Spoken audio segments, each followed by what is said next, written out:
This show is sponsored by MidasResources.com, your trusted source for precious metals since 1996. Call Midas today at 1-800-686-2237.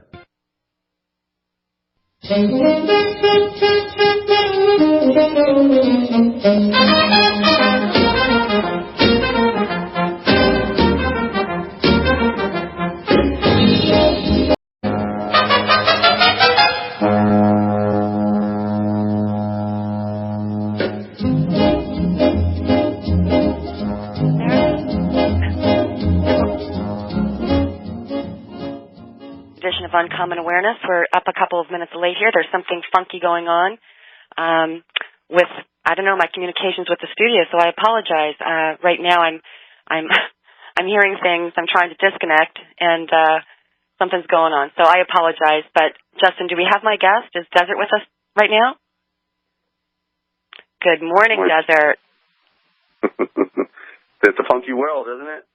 Oh, my gosh, something's going on. Not quite sure what. I can't disconnect. I can't connect. I'm getting feed from the studio right now, and I know GCN's had some issues, but it's not turning off, so I'll have to deal with this in a little bit. Oh, strange days indeed. Right, Desert? Right. That's Cara Marie, if anybody wants to hear that interview back in, what was it, January 2013, I believe it was, 2013, January 2013. Cara Marie, Strange Days Indeed.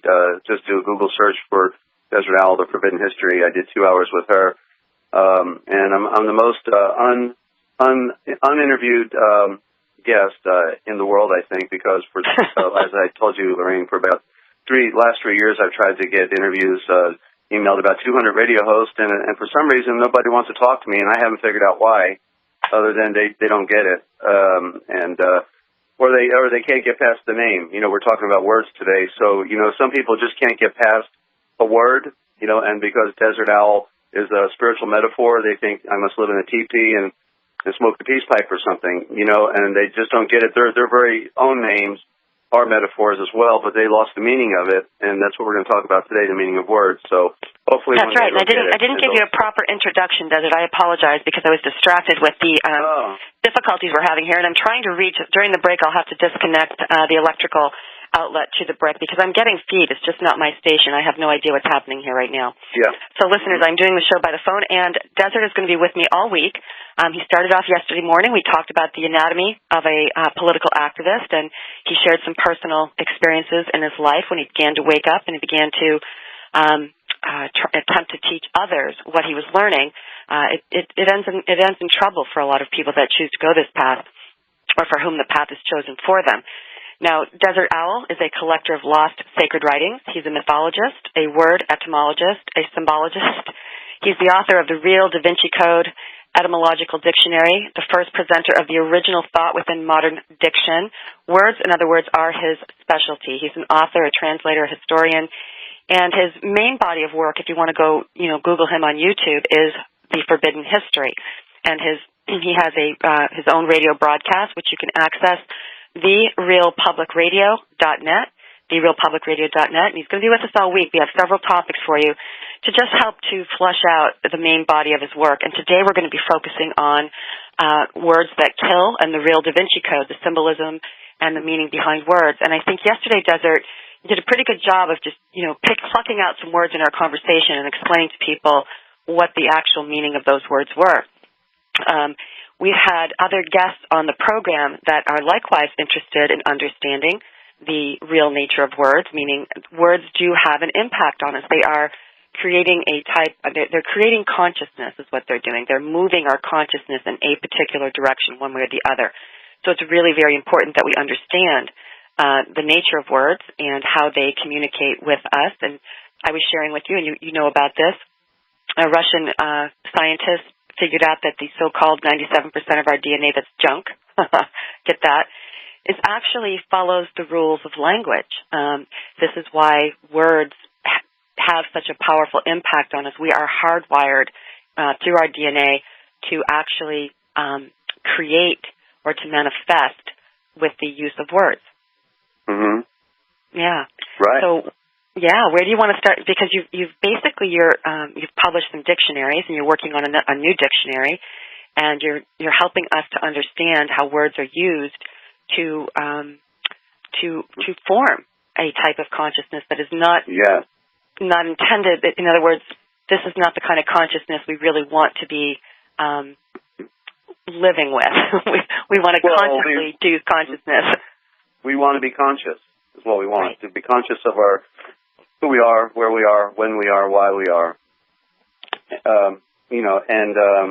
And so let's start with that word understanding, because you've used it about 5 times, and I love you, Lorraine. I'm not picking on you, okay? I'm an opportunist right now. Go ahead and pick on me. Good for a discussion, okay? Because and we all do it. You see, the hardest thing is to choose. We have to now selectively choose what originally in the original thought is the burning swords of fire, which is the original thought for the word, because you put an S on word and you get sword. So you see, it's right there. I'm not making anything up. I can prove everything I talk about. It's in the words, and it's the burning sword of fire. And so you use the word understanding about 5 times in this opening last 2 statements. And so because when you go to court, and it is important, because when you go to court, they want to kill you, and they kill you with the words. And so the last thing they're going to ask you is, do you understand? Right? And so some people imply, well, that means, do I stand under it? And of course, in that sense, no, we don't want to stand under it. But the real meaning is derived out of Bouvier's Law Dictionary back in the mid 1800s. And so I have it here in my prototype etymological dictionary of the real daVinci Code. And so here's understanding out of the Law Dictionary itself. Those persons who want understanding are idiots, lunatics, drunkards, and infants. Okay? So, do you want understanding, Lorraine? You just kind of bent me in a little. You bent me in a way, yeah. Well, the question is, what would be the right way to speak, and the proper transitional thought? Then, let's move away from understanding. We don't want understanding anymore. What we want is comprehension. Prehension, meaning that which was first, from the beginning. We want to communicate that which from the beginning, and that's what we're dealing with in the original thought. So that which is, or as the quote by Confucius, I'm amazed I practically have it memorized. I just was writing it down because I don't know where the quote is, but this is basically Confucius. If the diction is not correct, then what is being said is not what is meant. And if what is being said is not what is meant, then all order, truth, science, law, and so on will all go astray. And the people will then stand around helpless and idle. And this matters, and then everything, and all disorder will occur. And this precept then matters above everything else. And then Confucius and Noah Webster, 1828, the first modern American dictionary, they both agree, that which is first, the meaning of that which is first stands in order. Okay, so you look at the law dictionaries, Black's Law Dictionary from, late 1800s, first edition, up till today we got, 8th or 9th edition. I've lost count after the 6th. And the words continue to change the meaning, and that's a cult. That's a cultic. That is a manipulation of man. Maybe that's why, West Publishing up in, I believe it's Minneapolis, Minnesota area, is actually more fortified. The publishing company is more fortified than the average prison. Okay, with Bob Boyer or what have you guards, because they're in a conspiracy against mankind, and therefore it's top secret, and it's in fact it's the most important top secret government, non-government, but federal, World Federation government, the controllers, the hand of the unseen hand that is working to manipulate and fabricate and to destroy any semblance of reality for the much preferred matrix. So unless you want to jump in, I do have a mini presentation I want to do on the dollar bill, but did you want to comment on anything I said thus far? Yeah, well, I'm sitting here, I'm listening very, very intently to what you're saying, and it's funny that you would choose that one word, understanding, because this is, and then you gave the definition. Where did that definition come from again, Desert? That was out of Bouvier's Law Dictionary, circa 1850, 60 or 40, around that area. Mm-hmm. The Bouvier's Law Dictionary is 2 volumes that's used by the United States Supreme Court. It is the law dictionary based on the common law, unlike the Black's Law Dictionary, which is based on the statutory codes, rules, and regulations fiction. Wow, so that's in common law. That's a definition for understanding common law. A common law. Yeah. You go to the jurisdiction of the Supreme Court, and you're in a whole other universe. You see, so they're not using Black's law. So how do you? There's our music. Yeah, you're going to give us this little tutorial on the dollar bill. There's our music. We're going to break. Listeners, I find this topic absolutely and utterly fascinating. What's been done with words and how words basically define consciousness. So we'll be back in just a few moments to continue this conversation. And I will see if I can get my equipment functioning properly during the break. Have not yet been able to figure out what's going on with my equipment. I'm getting some feed from my equipment that I may not even be GCN. During the next break, I'll try to adjust that. I've got Justin in the studio helping me out here. There was a lack of communication with my studio manager, Tom, probably on my part. Just a little too busy spinning myself out these days. Desert is talking to us about, really, Desert, in thinking about what you've been saying so far during the commercial break, we're basically what it comes down to is we're all speaking a foreign language. We don't even really comprehend, right? Well, you got to understand. You want to use the word language. Okay, throw that one out the window. I missed that. I said you don't even want to use. You said we were all speaking a foreign language, and I interrupted you. Forgive me, but I got to jump in. We don't even want to use the word language because that's another occult word, and I'll go into that. Well, let me just do it now. Okay, did you want to finish your thought? Because I just grabbed it. No. But basically, my thought was, you and I, we have a conversation, and we believe we understand each other, right? Comprehend each other. And you don't want to use the word believe either. That means you give a little credit to something. Please continue. Latin.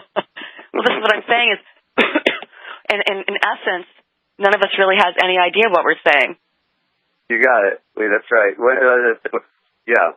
If we don't know what we mean, we don't mean what we say. And if we don't say what we mean, then we don't mean what we say. And that's the thing, you see, because we're using words that, like everyone says. See what the occult did, like the Latin word believe. It's classic for all Christians to say I believe. I believe in Christ. I believe this. I'm a believer. You see, and it's the greatest occult trick because you see that's mind control. And that's classically what I would call being put under the spell. See, because the spell is not a real supernatural power. It's not a supernatural power. What it is the trick of the illusion. And so once you can beat the illusion, then you can come out from under the spell. Because isn't it interesting that the word spell has everything to do with words? Right. You see? We talk about spelling a word. Spell has everything to do with words. And so the word read, I have an archaic dictionary, and when I went through my odyssey this last year, relocating, I was going into my books I hadn't read for 30 years, and so I know I had to go through that transition just to get back in those books for 9 months of concentrated reading, almost 12 hours a day, and in one of the dictionaries, because I read dictionaries, okay, and that's where it's all happening, okay. And so in this one dictionary, this guy wrote the definition of the word read, and it was a matter of fact. It wasn't like he was bandying about or speculating. He was saying this is the real definition of the word read, and you see it's 2 words because I talked about abbreviated words. It's re-add, and he said that the actual definition of read is re-add the riddle, okay? And what it means is you have to read it again. See? Okay. Okay. So we're dealing with money. Funny, what I call funny money, but it isn't funny because it's the destruction of our world, the destruction of our supposed nation, and don't let me forget the language thing. Okay, I'll go back on that for you in a bit. I'm writing it down. Okay, so money. Okay, so money by definition is a in effect currency. So money would in effect be gold or silver. So the question would be, do you have any money? And because the people that have that paper, that funny money in their wallet, think they have money, but that's not money, that's paper. And it's defined as a dollar, it's defined as a bill, it's defined as a note. So we need to look at those terms. So money in the original thought means the moon's eye. So the moon's eye then is implying, a circle. And the circle, of course, is the coinage, because the original money was the round coin, right? Right. Okay? So it was a value. It had esoteric or extrinsic value for somebody, especially gold or silver. And copper, of course, was also of value. Why? Because the round ore copper ingots were used to make tools. So that was currency also. That was metal. Metal was of value, and it could be constructed into something else. Even gold could, coinage could be constructed into jewelry. So that's the esoteric value then of the, the coinage. So most people don't have money today. They have an illusion. Right. And it's backed by their labor slaves. All right. Well, let's hold your thoughts on that, on money and language. We're taking a break, and when we come back, I find this utterly fascinating.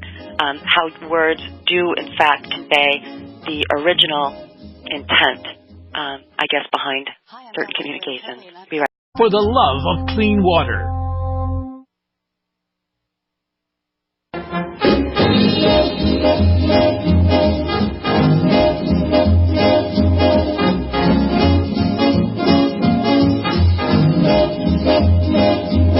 Okay, we're back. Desert, I had a thought. I was speaking, I was actually communicating with a man, and he posted something on my Facebook page that I had posted something, and he responded by saying the only question we really should ever have, the only question that has any meaning, is why. Because he said if the devil's in the details, who, what, where, when, he said then really to move away from the devil, we have to ask why.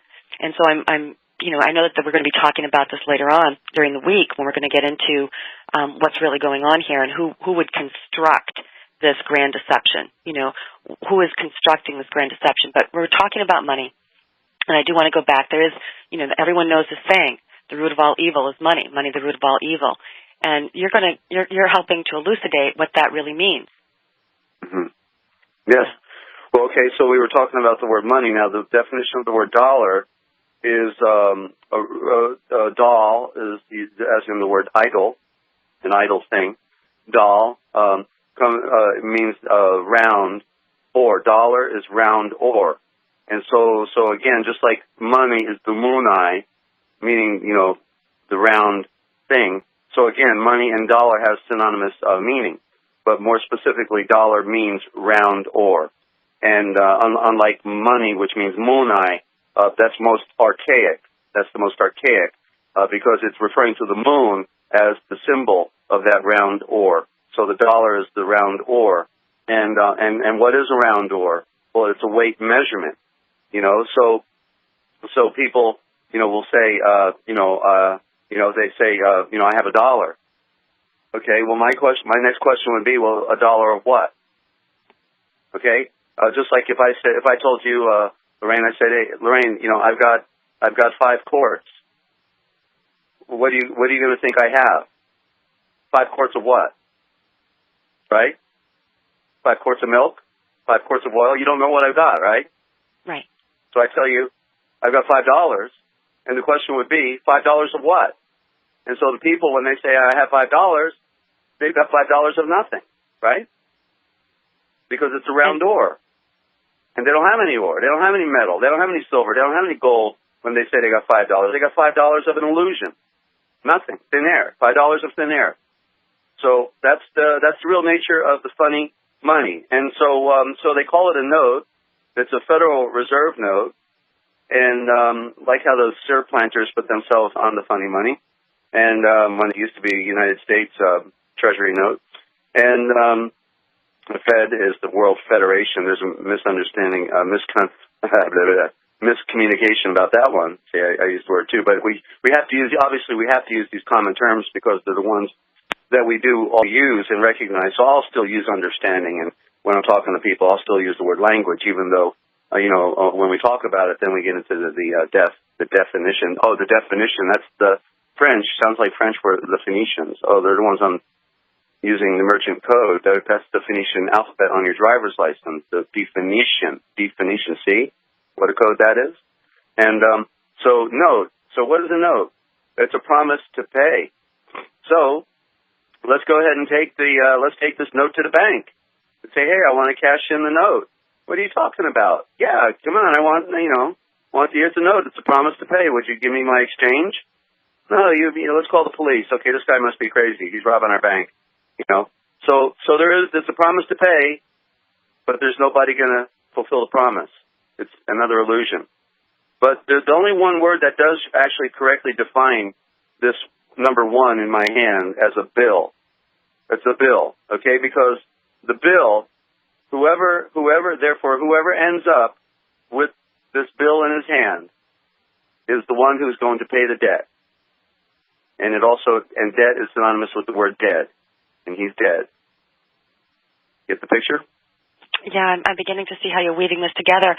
Because as I said, there have been other people that have been sharing with, we had a show on recently where, and this was information that was given to me by a woman several months earlier, that our birth certificate is in fact a death certificate, that the natural person is declared dead and you now are assuming the identity of a corporate fiction. DOA and child, see, and the words define it. Because when we use the word child, we say I have just had a child, you just agree. Because child is Old Germanic, Norse Germanic for chilled, meaning, like a stiff, when you're dead, you're cold, you got a cold body, you're chilled, and it's also cold, killed. It's synonymous with the word killed because killed means cold. And so there you go. So you don't want a child. And you don't want a baby because those are that's the very first word attached to the word Babylon. So if you say I got a baby, you must mean you have a citizen of Babylon. And that's typical to all of the words that we use to define ourselves. All of them. Okay, person, as we know, is a corporate trust fiction. Serpent. Man, Old English means criminal and sinner. Also goes into the Babylonian Talmud and has other, innocuous meanings. On and on. I wanted to finish with the bill though, and try and go on the other side for a minute because we're also talking about symbolism. Because the letters are symbols, and letters do therefore tell the story within the burning swords of fire or the word as well. And so on the back we have that classic pyramid people talk about. So I just wanted to express what that pyramid is talking about. Beyond what anyone else has ever mentioned before. And you're probably not looking at a dollar bill at the moment, are you? I am not. Okay, so I'll just you remember how it has the what people are calling a capstone right above it, right? There's this right. eye, and the cap is kind of floating. So, right? You know what I'm saying? Right. Do you remember looking at it much, Lorraine? Well, I have looked very closely at the dollar bill because other people have, discussed the symbolism that is on the dollar bill. Yeah. It's got the eye in it. But the reason if you're looking at it, it'd be more definitive because I would ask the question, how many pyramids are in the picture? You see, because the answer is there are two. You see, the one there's a pyramid floating in the air with the eye in it. And that's the core of the onion. That's the one really running the world in the eye.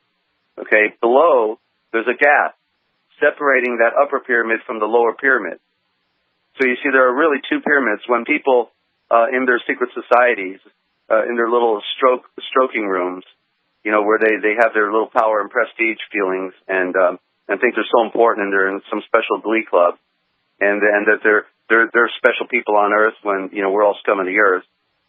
This symbol on the back of the dollar bill implies that they are also scum of the earth too, because the truth is that the people that are in the core of the onion have their own pyramid, and that the people below that pyramid, in the lower pyramid, are the Masons. They're the pawns. They're the puppies, also known as the dogs, who do the bidding of the unseen hand. And the people in the unseen hand give them promises and give them a feeling of power and prestige. But in the end, they're just going to be the little building blocks and bricks within the obelisk and within the pyramid and all the building structures that they've created. But they're not a part of the real pyramid. They just bought into the illusion as well. So sorry to bring you all the bad news, phony illuminated, because you want light. You go to your Bubba and you say, oh, give me more light, and they tell you another lie about the symbols within the Masonic order, So a lot of Masons get in because they just want to have a benevolent, brotherhood type of a thing. So they're not all bad, okay? I mean, I was literally in my story. Remember, I told you how I was rescued yesterday through a senior investigator in the sheriff's department. Well, also, I was actually rescued by a Freemason. Okay, a 32nd degree Freemason was part of the story.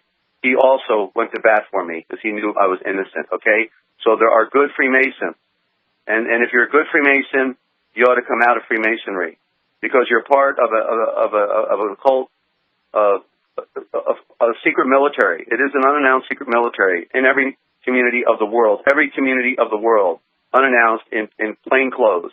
That's how they can do their dirty work, you see. So I didn't mean to go there, but it's part of the picture. You see, if we can't talk about the truth and how this is all played out, the dollar bill, right there, if you connect the letters on that dollar bill, the A, you make the star in there, and it creates the word Mason. So that many people have done that before. So I just wanted to get into that, and then talking about the all-seeing eye. Look classically now at history. If you remember, Lorraine, that the leopard skin was always worn by the kings, and so you had, the Pharaoh, in Babylon, Nimrod, in Greece, in Rome, the Caesars, Caesar, more appropriately pronounced Caesar. They were all wearing the leopard skin. What was so big about the leopard skin and all the spots? Because the spots are the symbol of the all-seeing eye, and it means that our eyes are everywhere. And that's, again, the Freemasons are the eyes, puppy dogs and eyes, doing the bidding of the priesthood. So the symbols are there, but nobody can read them. And same with the word Constitution. They don't understand that the word Constitution, it comes right out of the Romanism. Okay, it just take off the letter N, the last letter N, which is a power symbol, which means that which came down. Take it off, and you get the word Constitutio. And it is an imperial decree. An imperial decree is the law by the Kaiser. And when it comes down, you better do what the imperial decree says to do, or your head will be chopped off. And so Constitution is none other than hiding the original word, which is the primary meaning, an imperial decree that came down from the beginning. Okay? So they love constitutions, but I like to quote Mikhail Gorbachev after he came back, and the curtain came down, Soviet Union comes down, and now it's all the Eastern Bloc has changed. And so what does he do? Gets on a plane, flies to Presidio in northern San Francisco at the U.S. military naval base over there, and he was quoted as saying, the American Constitution is so great because the founding fathers understood that when they framed that Constitution, that they didn't know exactly how it was going to play out down the road, and so it was designed in such a way that they could actually, move or shake or manipulate however they wanted to do to create their new world, So he understood the meaning of what the Constitution was. Let me ask a question, Desert. Let me ask a question. Because you're talking about root words coming from, various societies, cultures, governments, whatever we're talking about. But when was English? Because English, from my understanding, and I'm going to hold this question until we come back from the break, listeners. Desert will be with us in the second hour. We're going to wrap the first hour as soon as we come back from this commercial break. And education since 55905. And there's no equipment to buy. You get free HD My TV. Say goodbye to the cable guy. Cut costs and get more. 1-855-905-MY-TV. 1-855-905-MY-TV.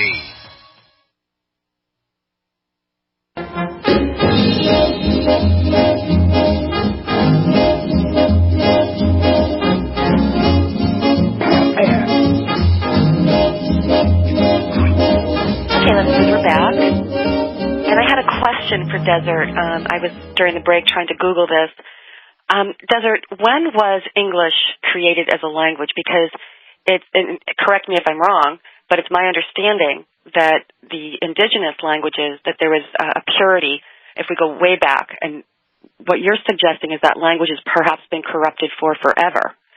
Because, you know, when you take a language like Sanskrit, they say that it's difficult to translate Sanskrit to English because every word in Sanskrit is a poem. In other words, it conveys so much more information than a simple English word. So it's my understanding that English is the language of commerce. So what has happened to language throughout history? Can you give us a little bit of background on this so we follow? Yeah. Yeah. Okay. So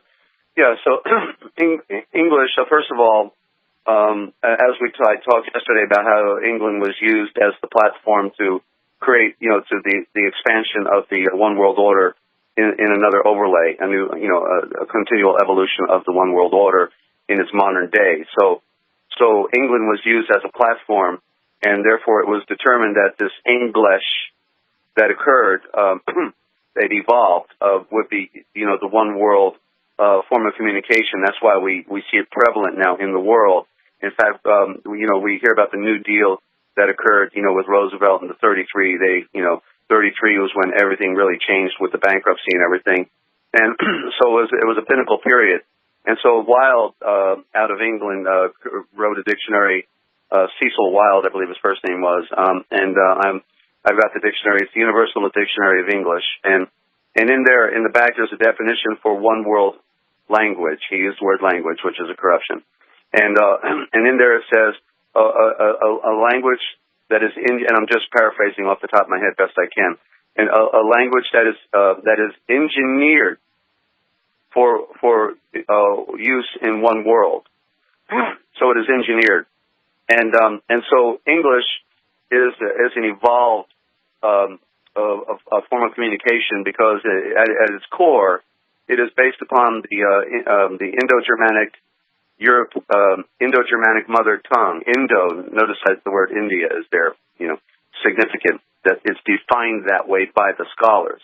Okay, Indo-Germanic, going all the way back to the east, to India. And Germanic means germ, so it has to do with seed line, where I was talking about Aryan again. So Indo-Aryan. And, excuse me. What we call England was a place of much conflict, throughout the millennium, and so you had an original people there, and then they're invaded by the Norse, the Normans, and the Normans were Germanic, but because the Germanic Indo-Germanic had spread throughout Europe after the annihilation of all the Celtic, and they were put onto the island. Excuse me. Then, so you had the influence of the Norse coming down to invade. The Vikings come down to invade, and then their words are picked up. So certain words are Nordic words, but that's a form of Germanic, but it's a different dialect. So you've got Saxon, you got Teutonic, you've got Jute, you've got then you've got when the Norman Franks invaded from France. Norman Franks means the northern French. They invade, but they were actually apparently from Scandinavia a long time earlier, and so they have primarily now French, which is also most closely associated with Latin, but all of it, French, Spanish, Portuguese, all of it is Latin dialects, all dialects of Indo-Germanic. So they created their separate little societies long times earlier, and they evolved in their dialects. But it's not by accident. It was a manipulation with each of the different what we call countries, which originally means counted trees, and so they were engineered by the priesthood so that they would indeed evolve in its own unique form to create distinctions between brotherhood of original Indo-European Germanic class, Aryan class. Okay. We're going to the top of the hour, Desert. I have a couple of questions based on what he's just shared with us. I'm trying to just figure out whether or not there is any uncorrupted language or